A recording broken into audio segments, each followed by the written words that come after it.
Talk show, उसमें आप सभी युवाओं का हम स्वागत करते हैं। तो आज हमारे बीच में है आप ही के बीच से वे युवा लोग जो आपके बीच में रहते थे और आज अपने लाइफ में एक अलग पहचान बनाएंगे। सबसे पहले मैं इंट्रोड्यूस करना चाहूँगा आशीष वाकला को, जो कि काफ़ी सालों तक हमारे यूथ मिनिस्ट्री में वॉलंटियर्स के रूप में कार्य करे हैं और फिर काफ़ी मेहनत करके आज वो सब इंस्पेक्टर की पोस्ट पर धार में उनकी नियुक्ति हुई। फिर हमारे बीच में नेक्स्ट टू आशीष जोमिश फिलिप, जो कि कैट पैरिश से हैं और पॉलिटिकल इसमें भी थे, वहाँ पर युवाओं के प्रेसिडेंट थे। फिर उनकी अभी स्कूल्स है, दो स्कूल्स है और फिर उनका इंटरेस्ट डॉग्स में भी है और काफ़ी डॉग शो में उनके डॉग्स ने प्राइज भी जीता है और उनका अलग सोशल वर्क भी चलाते रहते हैं। वो हमारे बीच में है। Next to Jomish is Stanley actor, जो कि विजयनगर से है और स्टैनली के बारे में कहा जाऊँगा कि जो कि एक इंटरनेशनल फिगर कहा जा सकता है, क्योंकि इंटरनेशनल पर जो मूवी फेस्टिवल्स है उसको उनमें भाग लिया है, काफ़ी कंट्रीज उन्होंने विजिट करी है। हॉटस्टार पर उनकी बनाई हुई मूवी है पैब्लो, वह भी स्ट्रीमिंग होती रहती है और अब वो उनकी अपनी मूवी बना रहे हैं।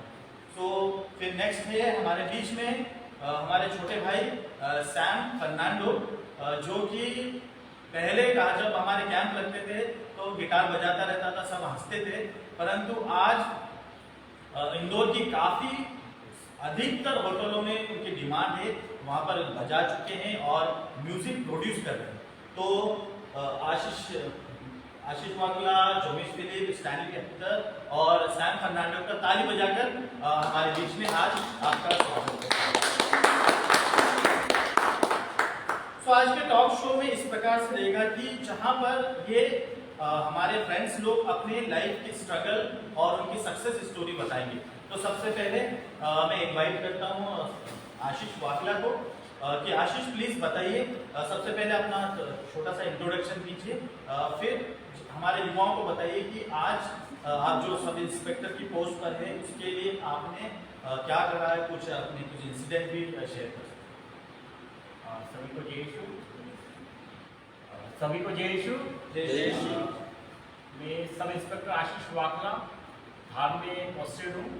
2017 में मुझे जॉब मिली, बट हम फ्लैशबैक में जाएंगे तो उससे पहले की जो स्ट्रगल है मैं थोड़ा सा शेयर करना चाहूँगा आपको कि 2010 में मैं कॉलेज से पास आउट हुआ।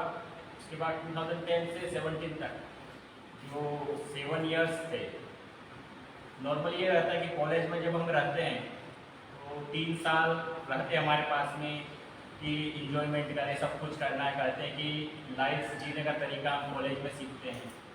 बट चीज़ ये रहती है कि लाइफ जीने का तरीका तो है, बट हमें सबसे पहले सीखने की जो चीज़ है वो है कि हम टाइम को पहचानें, उसकी वैल्यू पहचानें कि समय एक्चुअल में होता क्या है।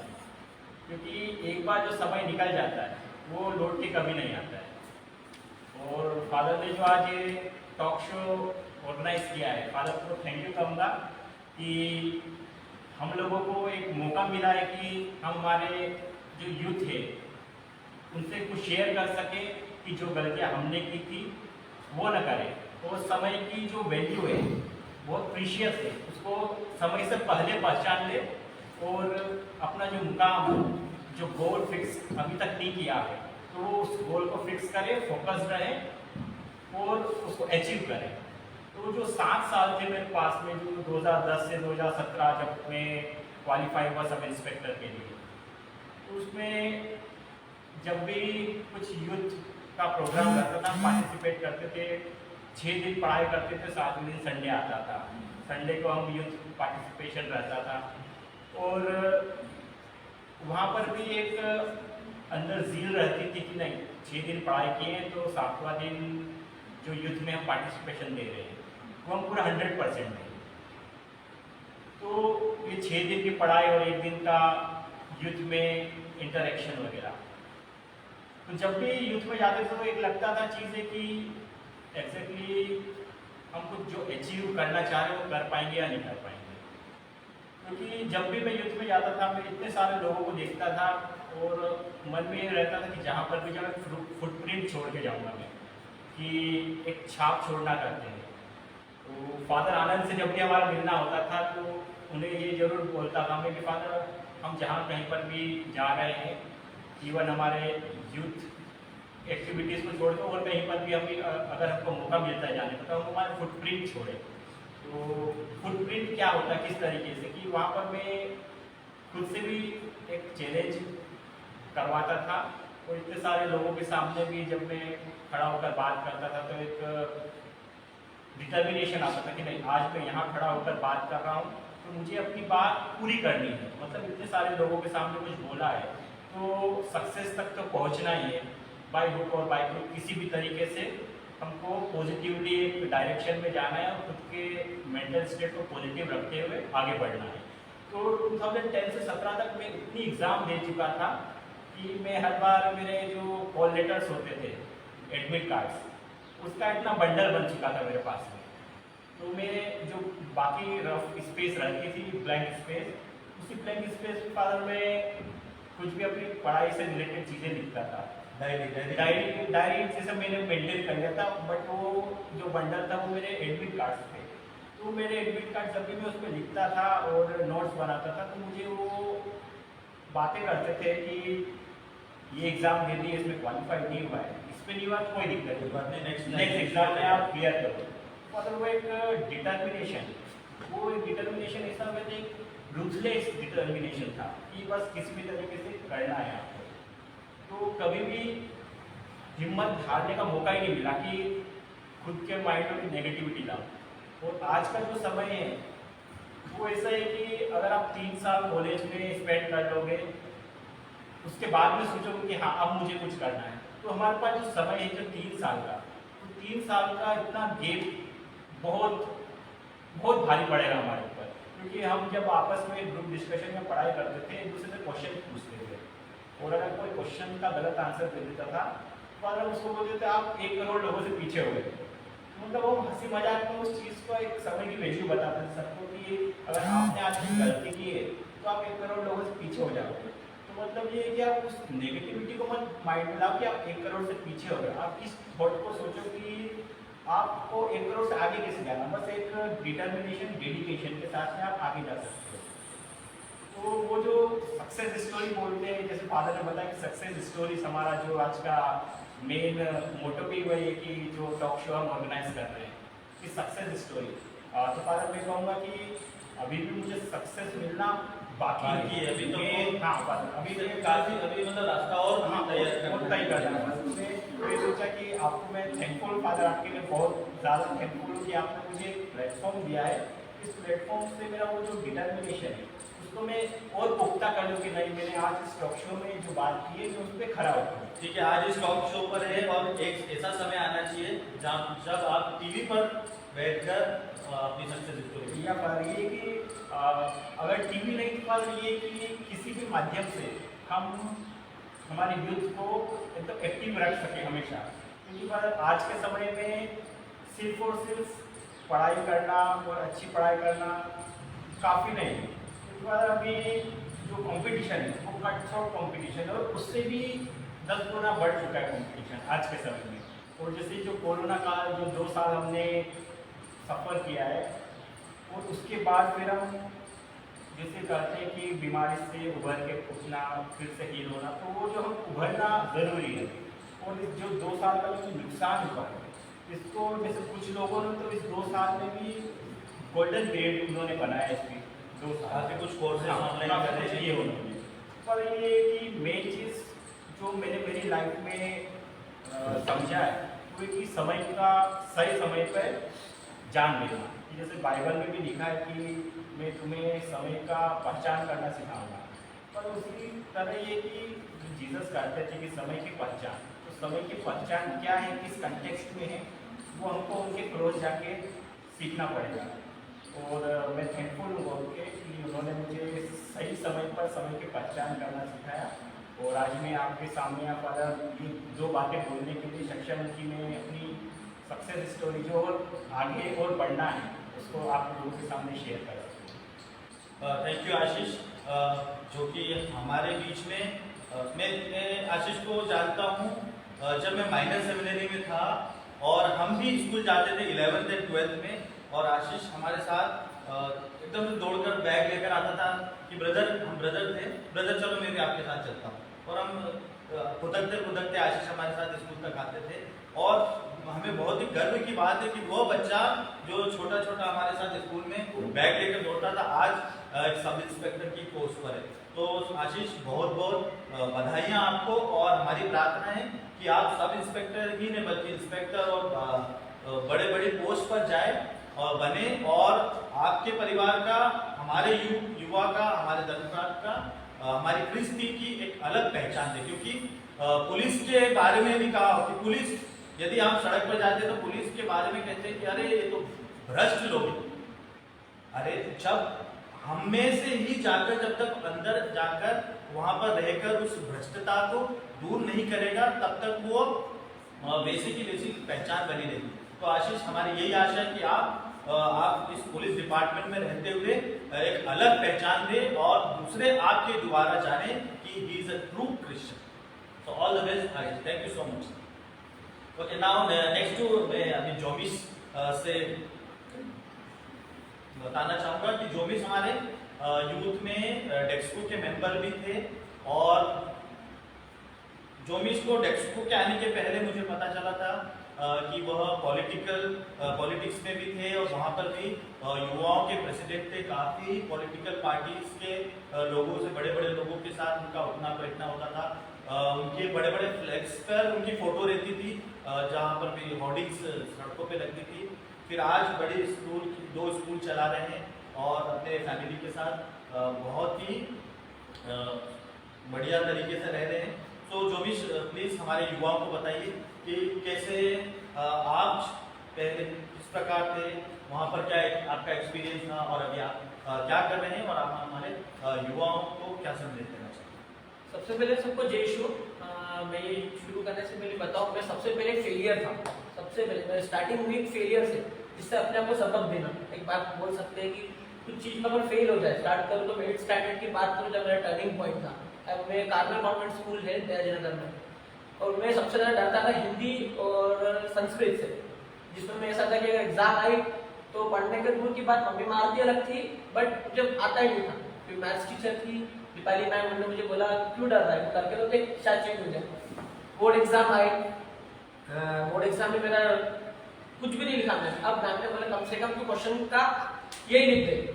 अनएक्सपेक्टेडली चीज था, मैंने सिर्फ कुछ आ नहीं रहा, मेरे को कुछ भी नहीं आ रहा है। अब टीचर सपोर्ट करते ना थोड़ा बहुत, हाँ कि हम बता दें। अब मैम ने वो भी नहीं बोला, मेरे को जो आ रहा था वो नहीं। अब मैंने लिखा, मैं घर पे आ गया था, मम्मी टीचर थी वहाँ पे।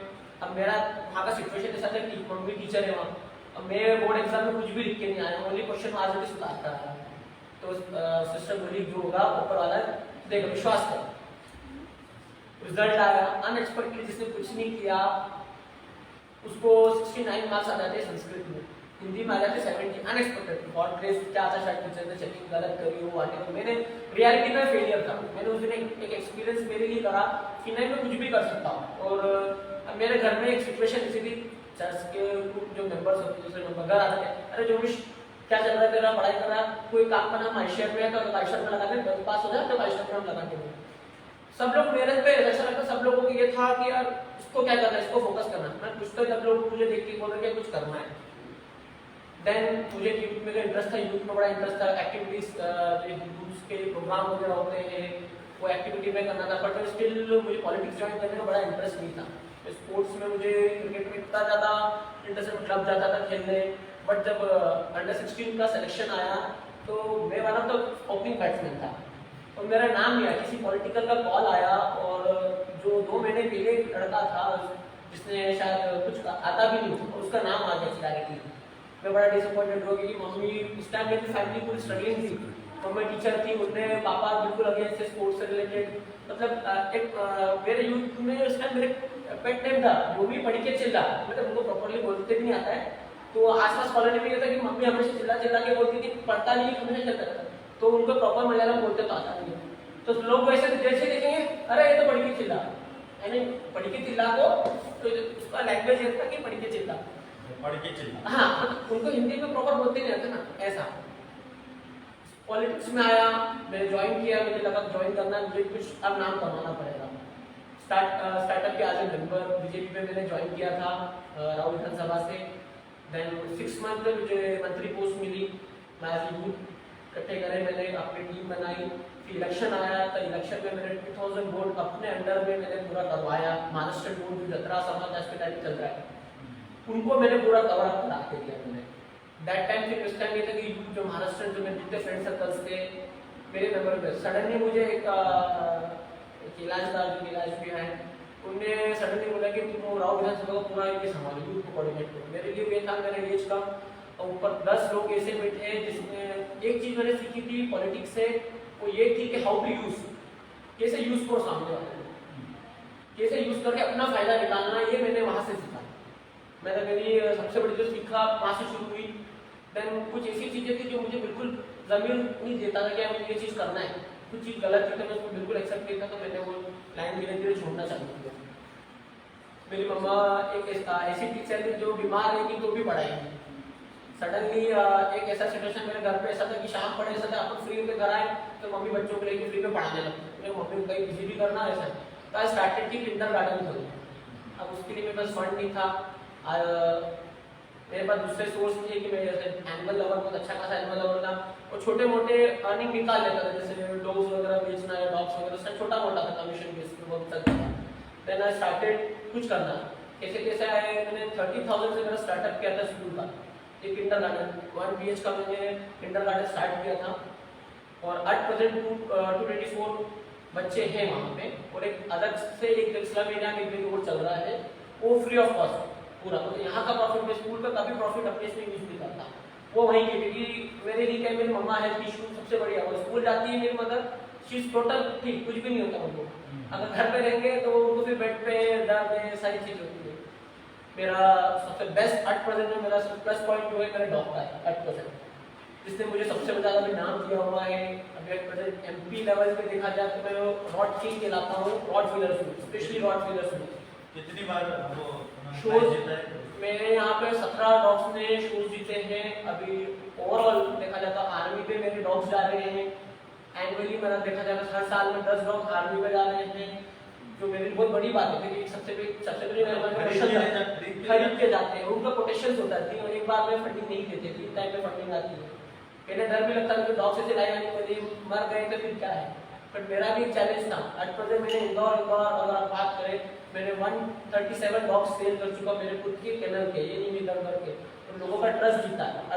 ऑलमोस्ट मेरा मार्केट जो है साउथ में है, क्योंकि इसका ट्रेड साउथ में ज्यादा है।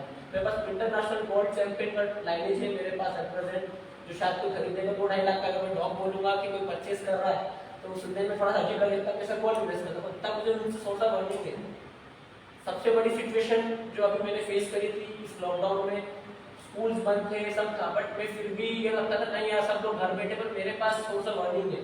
मैं एनुअली ये कैलकुलेट करके चलता था बिजनेस में कि मुझे डॉग से कितना अर्न हो रहा है, तो मैं सैलरी बेस पे इसको करता था कि हाँ मुझे 12 लाख हो रहा है, 15 लाख रुपए अर्निंग हो रही है साल भर में, तो उसको मैं सैलरी बेस पे कन्वर्ट करा था। जब तक मुझे पेरेंट्स का नहीं मोटिवेट था, इतने कुछ इसको खिलाना एक्सपेंस ज़्यादा लगते हैं, नॉन वेज वगैरह खिलाया तो पैसे ज़्यादा लगता है।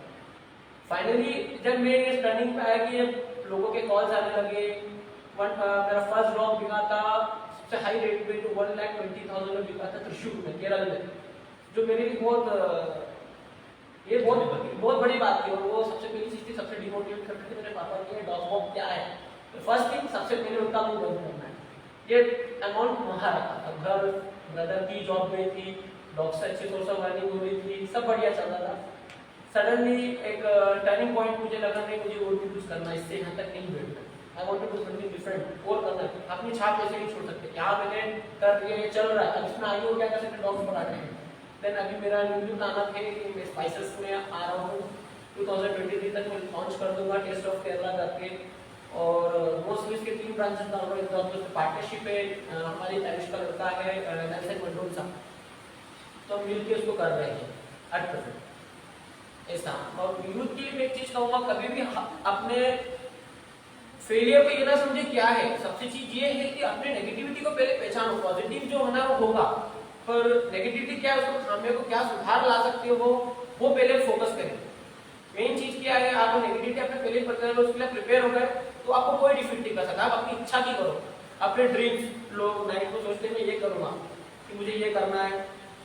फॉर एग्जाम्पल आप अगर आज सोच रहे हो कि मेरे को यार अगले साल है तो मैं इसको ऐसा कर लूँ तो ये बेटर नहीं, आपको उसको एक्टिव मोड पे लाना पड़ेगा। अगर आपने आज सोचा है तो उसको एक्टिवली लेकर आओ।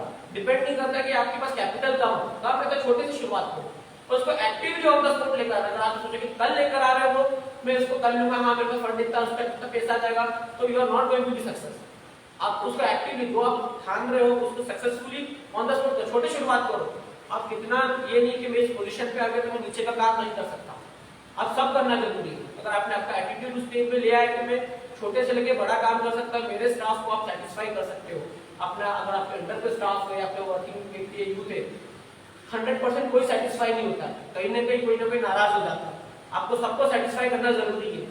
अगर आप आपके स्टाफ को 100% सेटिस्फाई कर दे, नॉट पॉसिबल, बट जितना है कि मतलब आपको जब 100% देंगे, क्योंकि मैं अकेला करने से स्कूल नहीं चलता है, उनकी डिपेंड करता है वो कितना एक्टिविटी पे काम दे रहे।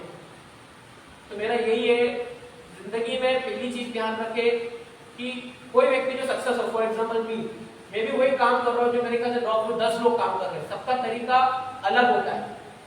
मैं काम वही कर रहा हूँ, फॉर एग्जाम्पल जैसे सर है वो पढ़ाई कर रहे हैं, मैं डॉक्स का कर रहा हूँ, कुछ कर रहा हूँ, मैं भी करूंगा, 2 कॉम्पिटिटर्स और खड़े हैं, पर मैं अगर उस कोई चीज को अलग तरीके से करूंगा तो मैं भी सक्सेस हो जाऊंगा। मार्केट में समथिंग इनोवेटिव चीज मांगता है कि हाँ मैं अगर डॉक्स का कर रहा हूँ तो उसको किस चीज से लेकर आना है, या कोई स्पाइसेस का हो या अदर कोई भी चीज हो, हमें उसको अलग तरीके शो करना। भेड़ की चाल सब चलते हैं, अगर वो यहाँ मैं इंजीनियरिंग जा रहा हूँ या कोई सी फील्ड है वो कर रहा था, उसने अगर आईटी कर लिया तो मेरे को आईटी क्रैक करना जरूरी नहीं हो सकता है उससे अलग हो। आईटी क्रैक करने वाले जितने भी मोटिवेशनल स्पीकर्स हैं कहीं ना कहीं वो सब फेलियर्स है, अपने एक्सपीरियंस से आगे बढ़े हुए हैं। अपना एक्सपीरियंस, अपने अंदर की एबिलिटी पहचानो, और सबसे इंपॉर्टेंट चीज है कि अपने आप से हार मत मानो। जहां गलती हो गई ठीक है ना, अपन आगे भी ट्राई करते हैं, ये चीज को ध्यान में लेते हुए करें तो ज्यादा अच्छा है। बिल्कुल सही बात कही है जोमिश ने, काफी लाइफ में उन्होंने स्ट्रगल करा है और हर चीज को बेहतर ढंग से करने के लिए कहा गया। और उन्हीं की बात से मुझे बिल्कुल एक बात याद, किताब के बारे में याद आता है। Robin Sharma, a man who had no title, वो एक उन्होंने किताब लिखी थी और बैंगलोर में पढ़ा था उसे।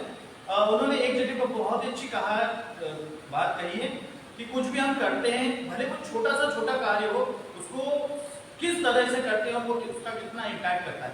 सो रॉबिन शर्मा ने इसमें कहा कि इस तरह से झाड़ू लगाओ कि सामने वाला कहे कि you are the best sweeper of this world.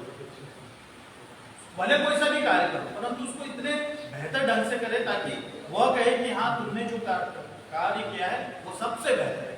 और ड्रीम्स के बारे में जैसे कि जोमिस कह रहे थे कि हम ड्रीम्स रखते हैं कि ये बनना है, परंतु हमें कोशिश करना है। तो ड्रीम्स के बारे में मैं अक्सर हमारे युवाओं से कहता हूँ कि ड्रीम्स रखते हैं, सपने बुनना अच्छी बात है, परंतु सपने को हर दिन जीना है, तब जाके वो सपना साकार होगा। यदि आपको डॉक्टर बनना है तो ठीक है, आपका सपना है, परंतु आप रोज सुबह उठकर सोकर ये सोच कर नहीं कि आप जो कॉलेज की पढ़ाई कर रहे हैं मेडिकल की, बस आपको उसको और भी ज्यादा मेहनत करनी है। यदि आपको एथलीट बनना है, स्पोर्ट्स में जाना है, आपको उतनी मेहनत करनी है, रोज जीना है, आपकी डाइट को देखना है, आपको एक्सरसाइज करना है। तो हर एक जो कुछ भी मुकाम को आप हासिल करना चाहते हैं, जो आपका सपना है, उसको हर सपने को हर दिन जीना है, तब जाके वो सपना साकार होगा। So thank you Jomish, wonderful sharing. और आपने जो बात बताई हमारे युवाओं को, और मुझे विश्वास है कि वे लोग भी आपसे जरूर इंस्पिरेशन लेंगे और अपनी लाइफ में कुछ बनाएंगे। So now next to Stanley Hector, please Stanley आप अपने बारे में थोड़ा सा इंट्रोडक्शन दीजिए और फिर धीरे धीरे आप वो इंटरनेशनल लेवल पर हमारे युवाओं को ले जाएंगे। तो सबसे पहले फादर सुमित को मैं थैंक यू कहना चाहूँगा, और हमारे जो यूथ के मेंबर्स हैं जो ये टॉक शो ऑर्गेनाइज कर रहे हैं, बहुत ही अच्छा प्लेटफॉर्म है इंटरेक्ट करने के लिए हमारे यूथ के साथ। तो मेरी जो जर्नी स्टार्ट हुई थी ये थोड़ा मतलब एक्सीडेंटल था, फिल्म मेकिंग वाला जो पार्ट है। क्योंकि मैं पहले जब भोपाल में था हाई स्कूल में, तब थोड़ी अलग अलग चीज़ें मैं कर चुका था। पहले कुछ टाइम स्पोर्ट्स में था, फिर उसके बाद मेरा एक फेज़ आया कि म्यूज़िक में कुछ करते हैं, तो फिर थोड़े टाइम कुछ गिटार बजाया, फ्रेंड के साथ एक बैंड बनाया। फिर उसके बाद जब वापस इंदौर आया कॉलेज ग्रेजुएशन के लिए, तो फिर वहाँ पे एक था कि बिज़नेस स्टार्ट करना है, तो बिज़नेस में कुछ मेरा उस तरफ इंटरेस्ट गया। तो उस टाइम पे मेरे को क्लियर नहीं था कि लाइफ में करना क्या है, बट एक ये चीज़ थी कि कुछ अलग करना है, मतलब वो रेगुलर जो है वहाँ सबसे कुछ अलग करना है। तो वहीं पे उस टाइम पे कॉलेज में हम लोग का एक नेशनल एंटरप्रेन्योरशिप नेटवर्क करके एक ऑर्गेनाइजेशन है, जो कि हर कॉलेज में वर्कशॉप्स ऑर्गेनाइज करते हैं, और वहाँ के कॉलेज के जो स्टूडेंट्स रहते हैं जिन्हें बिजनेस और स्टार्टअप में इंटरेस्ट होता है, उन लोग को वो लोग फिर सपोर्ट करते हैं और फिर फंडिंग देते हैं। तो उसी के लिए एक वर्कशॉप के लिए मेरे कॉलेज में टीम आई थी। उन्होंने बताया था कि हम ऐसा कुछ कर रहे हैं, तो जो भी बच्चे स्टूडेंट्स इंटरेस्टेड हैं वो आओ और पार्टिसिपेट करो। तो मुझे लगा कि यार मेरे को बिजनेस में जाना है और ये मेरे लिए बहुत अच्छी अपॉर्चुनिटी हो सकती है, तो मैं गया वहाँ पे। बट फिर वहाँ पे गया तो मेरे को समझ में आया कि वो जो ऑर्गेनाइज कर रहे हैं वो इवेंट ऑर्गेनाइज कर रहे हैं। हमें एज अलग अलग कमिटी में पार्टिसिपेट करके वो इवेंट को एग्जीक्यूट करना है, हमें उसमें खुद से हम कुछ पिच करके नहीं कर सकते हैं। तो अब मुझे लगा कि अब चलो ठीक है, मैं आ गया हूँ तो देखते हैं अब क्या क्या डिपार्टमेंट होते हैं। तो काफ़ी स्टूडेंट्स हैं वहाँ पे जो लोग आए थे मीटिंग में, तो किसी ने डिसिप्लिन डिपार्टमेंट ले लिया, किसी ने हॉस्पिटैलिटी ले लिया, फिर किसी ने कुछ प्रमोशन ले लिया, और आखिरी में एक डिपार्टमेंट बचा था वीडियो प्रमोशन डिपार्टमेंट, और सिर्फ एक मैं अकेला बचा था जिसने कोई डिपार्टमेंट नहीं लिया था, और वो एक ऐसा डिपार्टमेंट था जिसको किसी ने सिलेक्ट नहीं किया था। तो मैं वो था कि अब ठीक है अब कुछ है ही नहीं, तो यही लास्ट ऑप्शन है, तो मैं चलो ठीक है सिलेक्ट करता हूँ। तो वहाँ मैंने फिर सोचा कि चलो ठीक है कुछ नया ट्राई करके देखेंगे, क्रिएटिवली कुछ बना के देखेंगे। तो फिर वहाँ से फिर मैंने वीडियो प्रमोशन डिपार्टमेंट में गया। मैं उसके पहले मैंने कभी कैमरा ऑपरेट नहीं किया था, मैंने कभी फिल्म मेकिंग से रिलेटेड मुझे कुछ भी उसका नॉलेज या आइडिया नहीं था।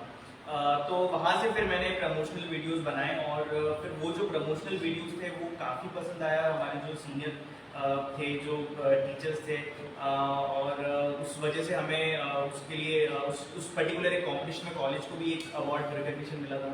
तो वहाँ पे फिर जो फैकल्टीज़ हैं, और फिर उन्होंने बोला कि नहीं तुम्हारा क्रिएटिव वीडियो में कुछ थोड़ा अच्छा लगता है, तो तुम इसमें कुछ आगे बढ़ के कुछ और करो। तो तब तक भी मेरे को लगता था कि मैं देखता हूँ, ट्राई करता हूँ, सोचता हूँ। फिर धीरे धीरे मैंने और ऑनलाइन रिसर्च करना स्टार्ट करी कि शॉर्ट फिल्म्स क्या होती हैं, कैसे बनाते हैं, और क्या प्रोसेस रहता है। और वहाँ से फिर मेरे को धीरे धीरे इंटरेस्ट मेरा आना स्टार्ट हुआ। फिर मेरे को लगा कि नहीं इसमें कुछ कर सकते हैं, और वहाँ से फिर फाइनली मेरे को रियलाइज हुआ कि एक जो पैशन वाली जो चीज़ होती है, मैं खुद ये चीज़ बहुत स्ट्रांगली बिलीव करता हूँ कि हर किसी के अंदर एक टैलेंट होता है, और हर किसी के अंदर एक पैशन होता है। आपका जॉब यही होता है कि आप when you are growing up, when you are studying, आपका जॉब यही कि you have to find that passion, कि आपका वो गिफ्ट क्या है जो गॉड ने आपको दिया है, या वो जो आपके अंदर जो है। Once you figure that out, उसके बाद की फिर जर्नी थोड़ी सी मतलब वो फिर उसके बाद सिर्फ हार्ड वर्क और वो वाली चीज़ है। तो मेरे लिए वो टाइम पे क्लियर हो गया था कि अच्छा film making is what I want to do. तो वहाँ से फिर मैंने और फिर फिल्म्स बनाना स्टार्ट करी। फिर आई वॉज लकी इनफ, सरप्रकाश में फादर जॉन पॉल थे, उनसे मैं मिला, और फिर वहाँ पे एक वर्कशॉप मैंने अटेंड करी थी। फिर उन्हें मैंने कुछ मेरे आइडियाज़ शेयर किए शॉर्ट फिल्म के, तो उन्होंने काफ़ी सपोर्ट किया। फिर उनके साथ मैंने कुछ शॉर्ट फिल्म्स बनाई, और वहाँ से फिर मेरा थोड़ा सा एक प्रोफेशनल एक एक्सपीरियंस मेरे को मिलना स्टार्ट हुआ कि कैसे एक स्टूडियो, प्रॉपर एक फिल्म स्टूडियो कैसा होता है, वहाँ पे कैसे चीज़ें ऑपरेट होती हैं, कैसी चीज़ें चलती हैं। तो वहीं से धीरे धीरे फिर आगे मैं बढ़ता गया, फिर चीज़ें और होती गई। बीच में चैलेंजेस भी काफ़ी आते हैं, कुछ भी अगर मतलब जर्नी अगर हम फॉलो करेंगे, कुछ भी हम अगर पैशन फॉलो करते हैं तो डिफ़िकल्टीज आती हैं, बट आपको एक चीज़ सोच के रखना है कि एक अगर कुछ भी आप कर रहे हैं तो आपका जो एक फाइनल एंड गोल जो है, जो आप अचीव करना चाहते हैं, आप उस पर अपना माइंड को अगर आप फोकस करेंगे तो जो चैलेंजेस होते हैं वो आप इजीली ओवरकम कर सकते हैं। तो कोई भी चैलेंज इतना बड़ा नहीं होता है जिसको हम ओवरकम नहीं कर सकते। तो कुछ भी अगर हम काम करें तो हमेशा एक जो आपका फाइनल एक गोल एम हमेशा रखें लाइफ में कि अच्छा मुझे ये एक चीज़ अचीव करनी है, और उस एम को फॉलो करते हुए फिर उसकी तरफ जाएं, तो ईजिली आप फिर चैलेंजेस को ओवरकम कर सकते हैं। और फिर उसके बाद मैं फिर फिल्म्स बनाते गया। फिर उसके बाद जब ऑनलाइन मैंने और रिसर्च करी, आर्टिकल्स पढ़े, फिर मेरे को धीरे धीरे फिल्म फेस्टिवल्स के बारे में पता चला कि अच्छा एक फिल्म फेस्टिवल्स होते हैं जो बहुत अच्छा प्लेटफॉर्म है। क्योंकि उस टाइम पे जब मैंने फिल्म मेकिंग स्टार्ट करी थी तब काफ़ी लोग थे जो शॉर्ट फिल्म्स बना रहे हैं, यूट्यूब पे अपलोड कर रहे हैं। तो एक ये आज के डिजिटल एज में एक चैलेंज होता है कि जब स्केल बहुत ज़्यादा हो गया है शॉर्ट फिल्म मेकर्स का, तो एक वो रिकग्निशन मिलना थोड़ा सा डिफिकल्ट हो जाता है, क्योंकि हर कोई फिल्म बना रहा है, हर कोई अपलोड कर रहा है। तो एक थोड़ा उस क्राउड से अलग हट के कुछ करने में थोड़ा सा आपको आपका जो काम है, एक तो उसको अच्छा करना रहता है, और दूसरा उसको एक अच्छे प्लेटफॉर्म पे ले जाने के लिए आपको अलग अलग रास्ते ढूंढने पड़ते हैं। और मुझे एक वो रास्ता फिल्म फेस्टिवल्स का लगा कि फिल्म फेस्टिवल्स के थ्रू एक बार जब आप एक अच्छे कोई फिल्म फेस्टिवल में जाते हैं तो वहाँ पे आपको ऑडियंस अच्छी मिलती है जो आपका काम अप्रिशिएट करे, और वहाँ से आपको एक रिकग्निशन ईजिली मिल जाता है। तो फिर मुझे लगा कि फिल्म फेस्टिवल से मुझे सबमिट करना चाहिए, वहाँ पे मैं दूसरे भी और फिल्म मेकर से मिलूंगा और एक नेटवर्किंग और वो चीज़ें भी होंगी। तो फिर मैंने धीरे धीरे फिल्म फेस्टिवल्स में सबमिट करना स्टार्ट किया। तो इनिशियली तो मेरी फिल्म रिजेक्ट हुई, क्योंकि वो उतनी अच्छी नहीं थी और हर किसी की होती नहीं है इनिशियली, और धीरे धीरे वो प्रोसेस को बस आप फेलियर जो है उसको आप रिपीट करते जाइए, तो फिर ग्रेजुअली फिर आपको एक्सेप्टेंस और वो जो चीज़ें हैं फिर वो आपको मिलना स्टार्ट होती हैं। तो वहीं से फिर पहले नेशनली मैंने फिल्म्स को सबमिट किया, उसके बाद फिर 2018 में midnight at 2 short film Indore में हम लोगों ने बनाई थी। तो यहीं पे मेरी टीम है जिसके साथ हम लोग काम करते हैं, और वो फिल्म बनाने के बाद हम लोग मोस्टली तो नेशनल फेस्टिवल्स में सबमिट कर रहे थे, बट जो हमारी टीम के मेंबर्स थे उन लोगों ने बोला कि इसको कान फिल्म फेस्टिवल में भी सबमिट करके देखना चाहिए, जो शॉर्ट फिल्म कॉर्नर उनका सेगमेंट है। तो मुझे उस टाइम पे खुद पे भी इतना कॉन्फिडेंस नहीं था, और फिल्म पे भी नहीं था कि नहीं हाँ बहुत बड़ी बड़ी फिल्में आती हैं, हम कैसे सिलेक्ट होंगे। बट उन्होंने बोला नहीं आप करो सबमिट, देखते हैं, अगर फेलियर हुआ जो भी हुआ अपन देखते हैं। तो फिर वो सबमिट किया, और luckily by the grace of God तो सिलेक्ट हो गई। तो वो हम लोग के लिए एक बहुत बड़ा एक माइलस्टोन, एक वो अचीवमेंट वाला फेज था, जहाँ पे लगा कि नहीं आप मेहनत करते हो तो उसका आपको फ्रूट मिलता है, मतलब आप कभी आपका जो हार्डवर्क है वो कभी वेस्ट नहीं होता है। तो फिर जो ऐसे छोटे छोटे जो विक्ट्रीज होती हैं उससे भी और थोड़ा कॉन्फिडेंस मिलता है, उससे लगता है कि हाँ चीज़ें और अच्छी हैं। तो फिर वैसे ही धीरे धीरे और करते करते फिर हर बार मेरा एक बस जो भी मैं प्रोजेक्ट करता था, मेरा एक मोटिव ये रहता था कि हर नए प्रोजेक्ट के साथ मुझे कुछ एक नया चैलेंज फेस करना होता था, मतलब कुछ एक नई चीज़ मुझे एक्सपेरिमेंट करनी है हर प्रोजेक्ट के साथ। ये मैं मेक श्योर करता था फर्स्ट प्रोजेक्ट से कि इसमें कुछ नया करना है जो मैंने पहले कभी ट्राई नहीं किया है, और वही एक मेरा जो स्ट्रैटेजी रही है, उसी स्ट्रैटेजी से मेरी ग्रोथ मेरे को काफ़ी मेरे को देखने को मिली कि जो कुछ एक नया, भले ही उसमें एक चैलेंज बढ़ जाते हैं, प्रेशर बढ़ जाता है, फेलियर की रिस्क रहती है, but at the same time once I get through तो वो चीज़ और ज़्यादा मेरे को फिर वो कॉन्फिडेंस देती कि नहीं अगर ये कर सकता हूँ तो अगला और कुछ नया भी मैं उसको अटेम्प्ट कर सकता हूँ। तो वही एक बस साइकिल है जो जिसको मैं बैक टू बैक करते जा रहा हूँ, और वैसे ही अभी चीज़ें चल रही हैं। अभी टीम है हमारी यहाँ पे इंदौर में, अभी खुद का मैंने प्रोडक्शन हाउस स्टार्ट किया है इंदौर में। तो धीरे धीरे अभी प्लान यही है कि अभी तक शॉर्ट फिल्म्स करी थी, तो अब फाइनली अब मैं फीचर फिल्म प्लान कर रहा हूँ। तो अभी आइडिया डेवलपमेंट और कॉन्सेप्ट डेवलपमेंट चल रहा है। तो वैसे ही अब धीरे धीरे मेरा प्लान यही है कि इसको अब आगे जो है इसको बस अब मैं कंटिन्यूसली इसको आगे कंटिन्यू करूँ। यूथ के लिए मेरा एक जो रहेगा सजेशन यही है कि जो पैशन है आपका, जो सबसे पहले आपका पैशन जो है उसको सर्च करें। जो भी आपका गिफ्ट है, आपके अंदर हर किसी के अंदर कुछ ना कुछ चीज़ होती है, तो सबसे पहले उसको आप सर्च करें और अलग अलग चीज़ें ट्राई करें। मतलब वो आप हर चीज़ से आपको एक्सपीरियंस मिलेगा, हर चीज़ से आपको कुछ ना कुछ सीखने को मिलेगा, और वो एक चीज़ जब आपको फाइनली मिल जाए, आपको जब लगे कि नहीं यही है जो मुझे अब आगे लाइफ के लिए करना है, तो उसको पकड़ें, उसको स्टडी करें, जो भी है उस पर जितना रिसर्च हो सकता है रिसर्च करें और कंटिन्यूसली उसको करते जाएं। आप ये नहीं सोचें कि अगर आप कुछ नया स्टार्ट कर रहे हैं तो आप फर्स्ट टाइम में ही आपको बहुत सक्सेस मिल जाएगी या फर्स्ट टाइम में ही आपको बहुत रिकग्निशन और एक्सेप्टेंस मिल जाएगा। नहीं होता ऐसा, टाइम लगता है, बट वही कंसिस्टेंसी जो है वो आपको कंटिन्यूसली चीज़ें करते रहनी है, और वहीं धीरे धीरे आगे बढ़ के फिर आपको सक्सेस मिलती है। स्टैनली वो हॉटस्टार पर आपकी मूवी भी चल रही है पैब्लो, इसके अलावा और क्या पिक्चर वो पाब्लो हम लोग की थी हॉटस्टार पे। अभी रिसेंटली 2 शॉर्ट फिल्म्स और हैं जो कि फिल्म फेस्टिवल में ट्रैवल कर रही हैं। अभी एक न्यूयॉर्क इंडियन फिल्म फेस्टिवल में नॉमिनेट हुई थी, शॉर्ट डॉक्यूमेंट्री थी, जो कि इंदौर की जो नगर निगम सफाई कर्मचारी हैं उनके ऊपर हमने एक स्टोरी उनकी कवर करी थी। नारायण बाग में वो सफाई का काम करती हैं, और उनकी एक यूनिक क्वालिटी ये है कि जिस कॉलोनी में वो सफाई का काम करती हैं वहीं पे सफाई करके वो रंगोली बनाती हैं काफ़ी बड़े, जो एक उनकी कॉलोनी के चौराहे पे, और वो उस वजह से उन्हें जाना भी जाता है, काफ़ी फेमस है इंदौर में। तो उनका स्टोरी हम लोगों ने फिर इंटरव्यूज़ किए और फिर हमें लगा कि एक बहुत अच्छी स्टोरी इसको कवर करना चाहिए। तो उनकी लाइफ स्टोरी के ऊपर पूरा हम लोगों ने एक 6 मिनट की एक शॉर्ट डॉक्यूमेंट्री बनाई जो कि न्यूयॉर्क इंडियन फिल्म फेस्टिवल में थी। और उसके अलावा एक मैंने शॉर्ट फिल्म और करी थी जो सेंट ऑन स्कूल पालदा जो है वहाँ पे हम लोगों ने एक शूट करी। एक छोटे से बच्चे की बॉय स्काउट की कहानी है जो कि पेड़ पर चढ़ता है एक पतंग उतारने के लिए, और अनजाने में वो जिस सीढ़ी से ऊपर चढ़ता है उसको लात मार देता है, तो वो सीढ़ी नीचे गिर जाती है और वो पेड़ पर अटक जाता है। तो अब उसको डर जाता है वो कि मैं क्या करूँ, अब नीचे कैसे उतरूँगा, और ओवर वेट है स्काउट, उसको समझ में नहीं आ रहा। तो उसको फिर वो धीरे धीरे फिर वो मैनेज करता है और अपना जो उसका फियर है हाइट का उसको ओवरकम करके फाइनली फिर वो नीचे उतरता है। तो वो एक शॉर्ट फिल्म एक और हम लोगों ने शूट करी थी, वो भी अभी कान में सिलेक्ट हुई थी 2021 में। तो ये अभी 2 रिसेंट फिल्म है जो अभी फेस्टिवल में जा रही हैं। तो उसके बाद एक बार ये फेस्टिवल इसका सर्किट कंप्लीट होगा फिर हम लोग इसका डिस्ट्रीब्यूशन करेंगे और कौन से दूसरे प्लेटफॉर्म पे। सो थैंक यू स्टैनली, बहुत ही बढ़िया आपने कहा कि अधिकतर हमारे युवाओं में हम हर किसी के मन में ऐसा कुछ रहता है, बहुत कुछ करना चाहते हैं। यदि हम देखते हैं कि जैसे अभी हमारा जैवलिन थ्रोन में उसने गोल्ड मेडलिस्ट जीता है, क्या नाम उनका, नीरज। तो सबका मन में ये लगेगा अरे मुझे भी एथलीट में जाना है। फिर यदि किसी ने सेंचुरी बनाई तो वो सोचने की बात, यदि कुछ मूवी देखते तो हम हमेशा हमारे रोल मॉडल चेंज होते रहते। तो बिल्कुल सही कहा है कि हमें बैठकर थोड़ा इंट्रोस्पेक्ट करना है और देखना है कि कहाँ पर मेरी लाइफ में मैं बहुत अच्छा कर रहा हूँ। हम करे अच्छे, लोगों ने ताली बजाई और हम भूल गए और हम आगे बढ़ गए। परंतु यदि हम रियलाइज करेंगे कि हाँ इस फील्ड में मैं बहुत अच्छा हूँ तो और उसी में मेहनत करेंगे तो जरूर हमारी लाइफ में हम आगे बढ़ेंगे। तो thank you Stanley and all the best. आप अभी शॉर्ट फिल्म के ही नहीं बल्कि हम चाहते हैं कि आप फीचर फिल्म भी बनाएं और आपको भी बड़े बड़े अवार्ड मिले और हमारे युवा लोग ऐसे ही आपसे इंस्पिरेशन मिले। तो थैंक यू स्टैनली।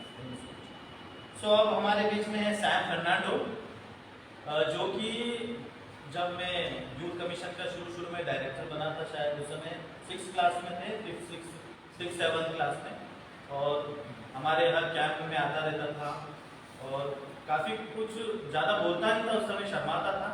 फिर धीरे धीरे भैया लोगों को देखता था गिटार बजाकर, ड्रम बजाकर, तो उसका मन होता था कि मैं भी गिटारिस्ट बनूंगा, मैं भी ड्रम बजाऊंगा। तो शायद बहुत बार उसको भगाते भी थे, अभी जाके तुम सेशन अटेंड करो, तुम्हारा समय अभी आया नहीं। परंतु वो धीरे धीरे जब 8वीं 7वीं 8वीं 9वीं के बाद तो सैम ने सोच लिया था कि नहीं कुछ भी हो जाए, लोग हंसे या मेरे को लोग घर वाले मना करे या नहीं करे, मैं तो गिटारिस्ट बनूंगा और इस मेरे पैशन में आगे बढ़ूंगा। और फिर बाद में हम लोग भी शायद सैम बिजी हो गया अपनी लाइफ में और फिर हम ये हमारी एक्टिविटी में कुछ कैंप में नहीं आने लगा। फिर बाद में मुझे एक दिन पता चला कि अरे ये सैम जो हमारे बीच में था आज बड़ी बड़ी होटलों में बजा रहा है। फिर बाद में पता चला कि म्यूजिक प्रोड्यूस कर रहा है और काफ़ी एक्सपर्ट हो गया है टेक्निकल म्यूजिक कंपोजिंग प्रोड्यूस करने में। सो प्लीज़ सैम हमारे आपके दोस्तों को बताइए कि कैसे आपकी लाइफ में आपने स्ट्रगल करा और अभी पढ़ाई के साथ साथ म्यूजिक में भी म्यूजिक कंपोज कर रहे हैं और काफ़ी कुछ उनका ड्रीम है। So over to Sam.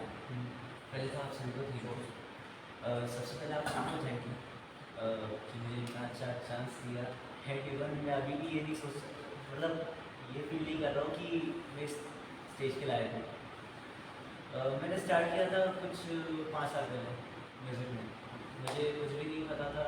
Even मैंने फर्स्ट टाइम गिटार भी मतलब पहली बार देखा था, और गिटार देखने के बाद थोड़ा बहुत मूड था कि सीखना है, और म्यूज़िक का बहुत शौक था क्योंकि घर पे कभी म्यूज़िक प्ले हुआ नहीं।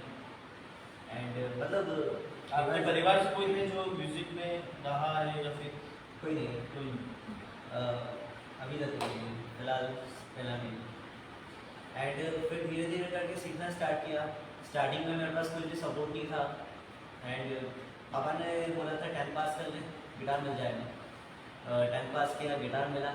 उसके बाद पापा ने फीस का तो मना कर दिया सीधे कि ना कोई ज़रूरत नहीं है, गिटार मिल गया खुश। एंड फिर मैंने सीखना स्टार्ट किया, जहाँ से जो मिलता वहाँ से वो सीखता रहता। एंड धीरे धीरे करके बहुत सारे ऐसा था कि लिखना स्टार्ट किया, एंड गाने का थोड़ा भी शौक था तो वो भी स्टार्ट किया। एंड फिर कुछ टाइम बाद ये पता चला कि ऐसे प्रैक्टिस करने से भी कुछ भी नहीं होता है। प्रैक्टिस प्रोफेशनली हमको लर्न प्रोफेशनली लर्न करने के लिए आपको सीखना प्रॉपर, जब आप प्रॉपर चीज़ें सीखते हो तभी वो काम आती है। आप कुछ भी बजा रहे हो या कुछ भी सीख रहे हो तो वो काम की नहीं है। एंड वैसे कहने के लिए बहुत ज़्यादा कुछ नहीं है, मगर प्रोडक्शन मैंने स्टार्ट किया था आज से 2 साल पहले। एंड प्रोडक्शन में कुछ नहीं था, मुझे इवन डेस्कटॉप चलाना नहीं आता था किसी, और चलाते चलाते थोड़ा थोड़ा करते करते अभी आत्मदर्शन पहुँचा। मतलब प्रैक्टिस ऐसा था कि कुछ भी करने के लिए सबसे पहले आपको ये नहीं देखना है कि ना सक्सेस क्या है, मतलब आपको सक्सेस होना है, आपको ये देखना है कि आपको प्रैक्टिस कितनी करनी है उस चीज़ के लिए। आप जितनी प्रैक्टिस करोगे उस चीज़ पे उतने आप एक्सपर्ट होगे, एंड उतना ही आप प्रॉपर उस चीज़ को प्ले कर पाओगे। तो जैसा कि सैम बता रहे थे कि उन्होंने गिटार से अभी उस बड़े हाईएस्ट गोल तक नहीं पहुँचे, वो उनकी जर्नी शुरू करी है। और हम यही कहेंगे कि आप उससे भी और आगे बढ़े, बड़े बड़े म्यूजिक प्रोड्यूस करें, फिल्म इंडस्ट्री, नदीम श्रवण और इनके बीच के समान आप म्यूजिक पे जाए और मेहनत करिए, जरूर प्रभु आपको आशीष देंगे और आप बढ़िया सक्सेसफुल रहेंगे। तो जैसे कि सैम गिटार बजाते हैं, तो अभी सैम से रिक्वेस्ट करूँगा हमारे युवाओं को प्लीज़ गिटार बजाकर उनके लिए गाना बताइए।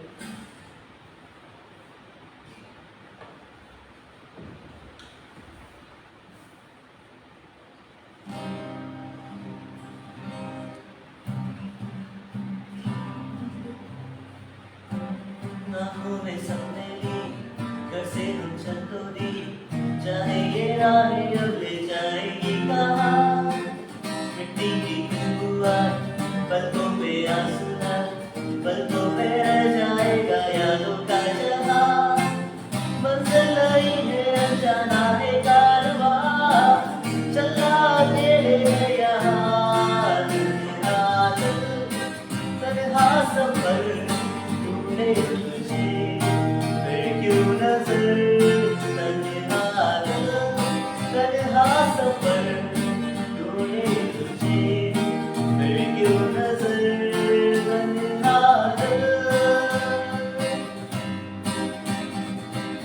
दिलकश नजारे देख चलते सितारे देख आँखों में फिर भी तेरा चेहरा है जलवा।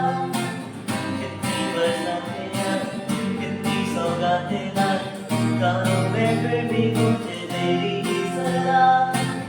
वादे किए थे अब ना होगा आशिया, वादों का जाने होगा क्या।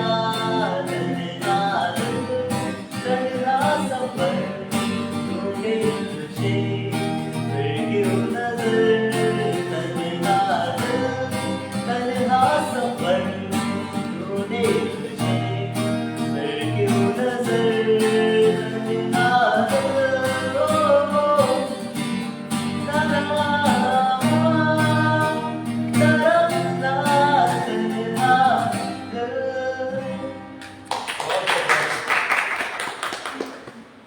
बहुत बहुत धन्यवाद सैम को। और सैम को यही कहेंगे कि प्लीज़ अभी आपने शुरुआत की है, मेहनत करते जाइए। और हमारी प्रार्थना है कि आप यदि दिल से मेहनत करेंगे तो आपकी मेहनत एक दिन जरूर रंग लाएगी।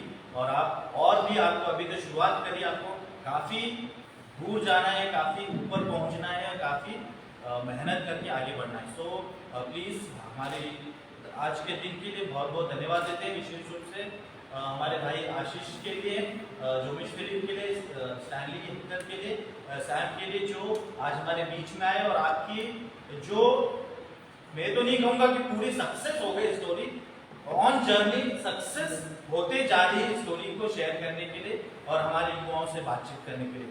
सो मुझे विश्वास है डियर फ्रेंड्स, आपको आज की सक्सेसफुल होने वाले स्टोरीज आपके बीच से जो युवा लोगों ने शेयर करी है काफ़ी अच्छा लगा होगा।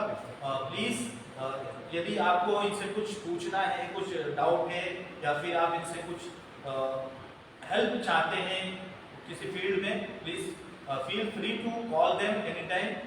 मुझसे इनका नंबर ले लीजिए या फिर बहुत सारे ग्रुप में जुड़े हुए हैं, वहाँ से भी आपको इनका नंबर मिल जाएगा, ताकि आप इनकी मदद से आप भी अपनी लाइफ में एक अच्छे मुकाम तक पहुँचे।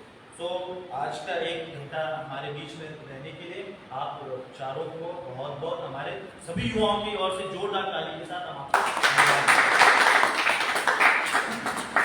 तो ऐसे ही हम आगे के समय में भी ऐसे टॉक शो करेंगे जहां पर ऐसे ही सक्सेसफुल पीपल आप लोगों के बीच में आएंगे और उनकी सक्सेसफुल स्टोरीज बताएंगे। So thank you so much once again. हम आज का ये टॉक शो यहीं पर क्लोज करते हैं। तो आप लोगों को समय देने के लिए हमारे बहुत सारे युवा लोग इसको लाइव करने के लिए, जो कि हमारे इस कैमरे के पीछे हैं और मोबाइल के पीछे हैं, यहाँ पर आपके ही फ्रेंड्स लोग, तो उनके लिए भी हम जोरदार ताली से आप लोगों के लिए धन्यवाद देते हैं। So we conclude, पिता पुत्र और पवित्र आत्मा नाम हुए पिता पुत्र और पवित्र आत्मा के नाम पर। सो हमारे सभी युवाओं की ओर से हमारे चारों भाइयों के लिए बहुत बहुत धन्यवाद। Thank you so much. May God bless you so that आपकी जो जर्नी है वो कभी एंड नहीं हो, बल्कि ऐसे ही आप आगे बढ़ते जाए और हमेशा successful. Thank you so much.